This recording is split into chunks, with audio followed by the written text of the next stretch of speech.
400 лет назад инквизиция приговорила философа и священника Джордано Бруно к смертной казни. В длинном списке его преступлений против Бога значилось утверждение о множественности миров. «Вселенная, — говорил он, — обитаема. Люди живут не только на Земле». 10 лет за стенках инквизиции не сломали его волю. Он выдержал пытки и не отрекся от своих взглядов.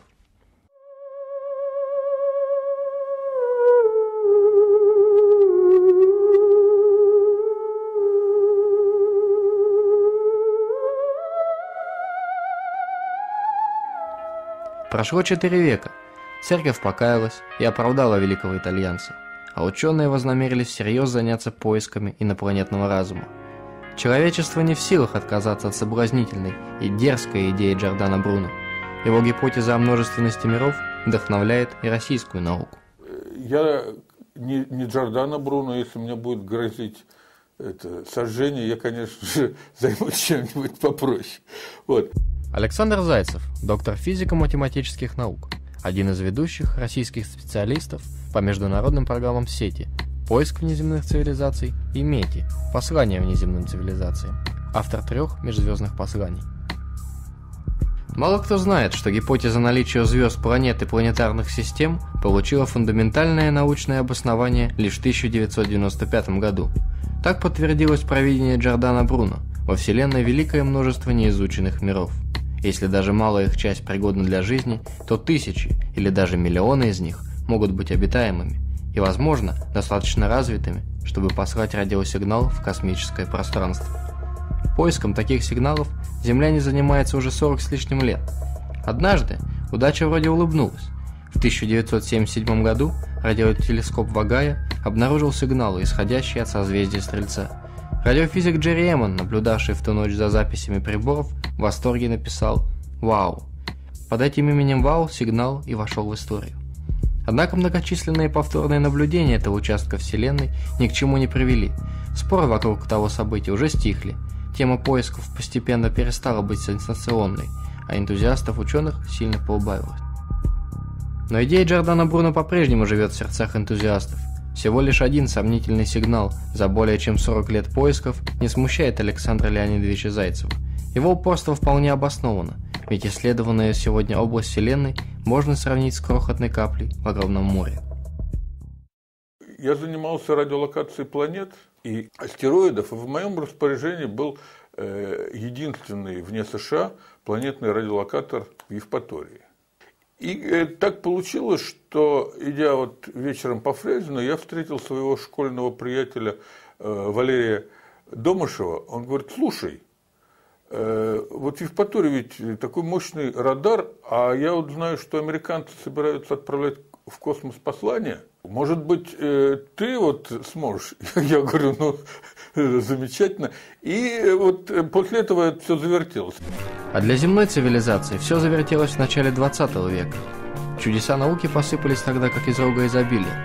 Первые самолеты, дирижабли, лучи рентгена, теория относительности Эйнштейна и многое другое. В середине прошлого века, после ужаснувших человечество атомных взрывов, стало ясно: наука превратилась в один из определяющих факторов развития мира людей. Сегодня, в начале 21 века, наука стала главным фактором прогресса.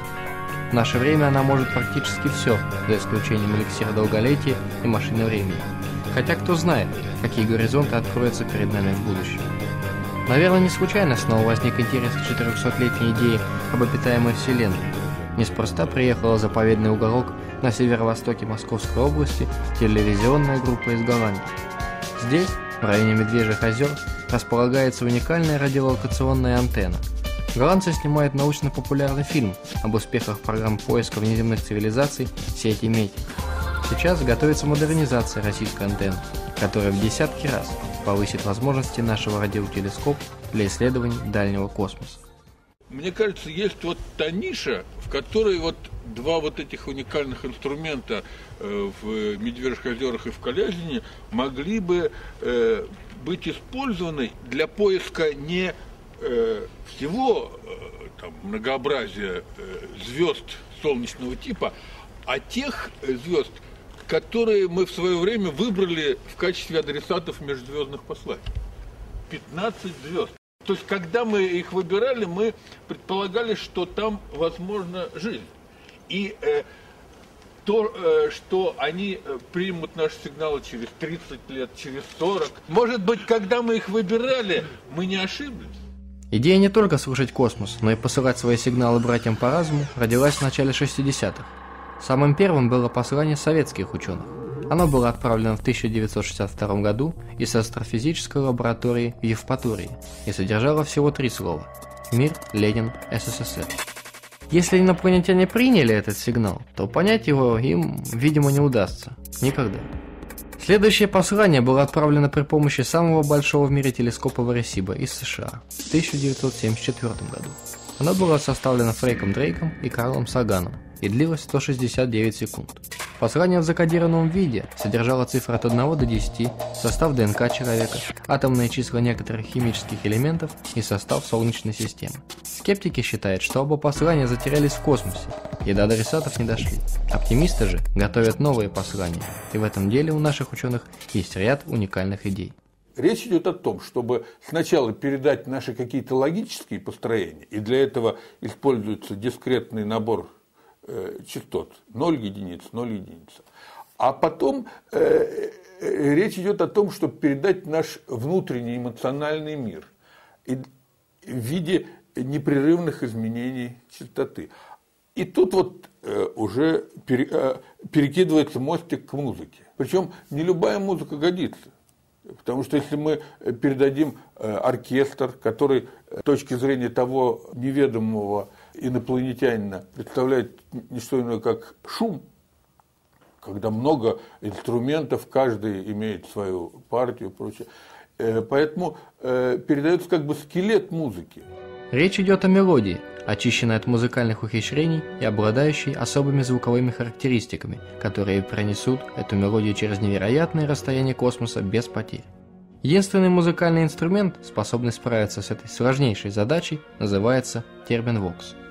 Он был создан в 1919 году гениальным советским ученым, изобретателем Львом Терменом. Термен обратил внимание на изменения в электромагнитном поле, которые производила его рука. Ему удалось превратить эти изменения в неповторимый электронный звук. Так появился голос Термена – термин-вокс.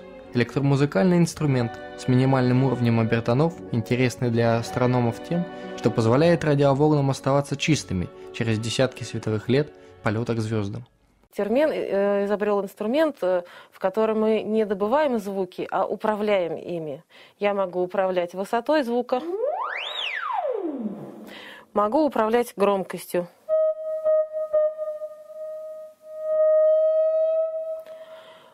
И могу управлять тембром.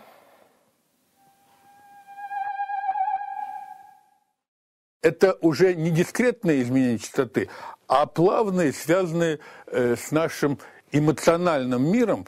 И тут первое, что приходит на ум, когда мы хотим передать наши эмоциональные переживания, это музыка.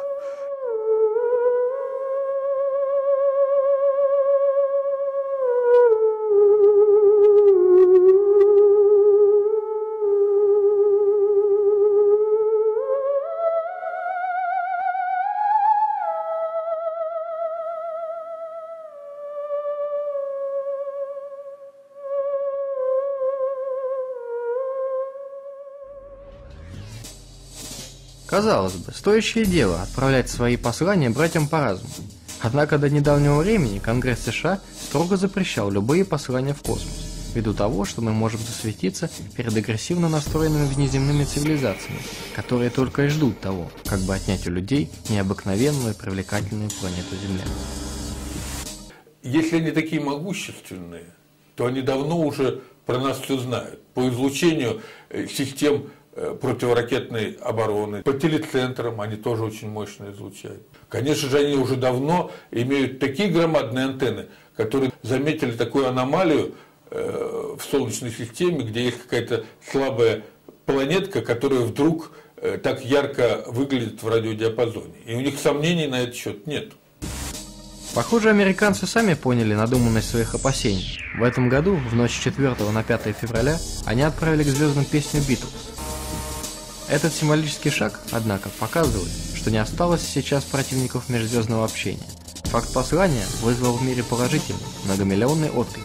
Обрадованные американцы тут же заявили, что они первыми послали музыку в космос. На самом деле это не так. Первое в мире научно просчитанное и обоснованное музыкальное послание было отправлено в 2001 году из Евпатории. Называлось оно «Детское послание». Послание, конечно, отправляли взрослые, а детям поручили ответственную задачу по отбору музыкального наследия Земли для первого терминвокс-концерта. Все конкретные вопросы, идеи и предложения по программам сети и МЕТИ регулярно обсуждаются на научных семинарах. Вот их темы: куда, когда и на какой длине волны отправлять в очередной раз межзвездные послания, какую использовать поляризацию, мощность, структуру и кодировку передаваемого радиоизлучения. Но все эти вопросы бессмысленно обсуждать, если мы будем только слушать космос, а сами не будем ничего отправлять. Зайцеву часто приходится напоминать: если планетарное сознание, причем не только на Земле, а и всюду во Вселенной, устроено таким образом, что все предпочитают получать послания, но никто не удосуживается отправлять послания в космос, то любые поиски бессмысленны.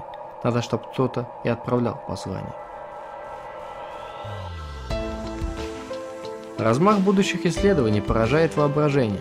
В целях обнаружения сверхцивилизаций будет обследовано 40 миллиардов звезд, то есть четверть всех звезд в галактике. К 2020 году будет построен международный радиотелескоп СКА. Общая площадь нескольких тысяч антенн составит квадратный километр.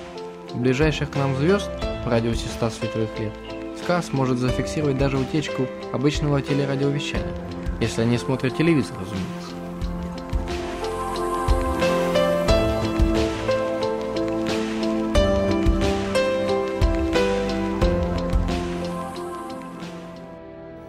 Я на ответ как-то не надеюсь. Я исхожу из того, что поскольку мы ищем, то должны излучать.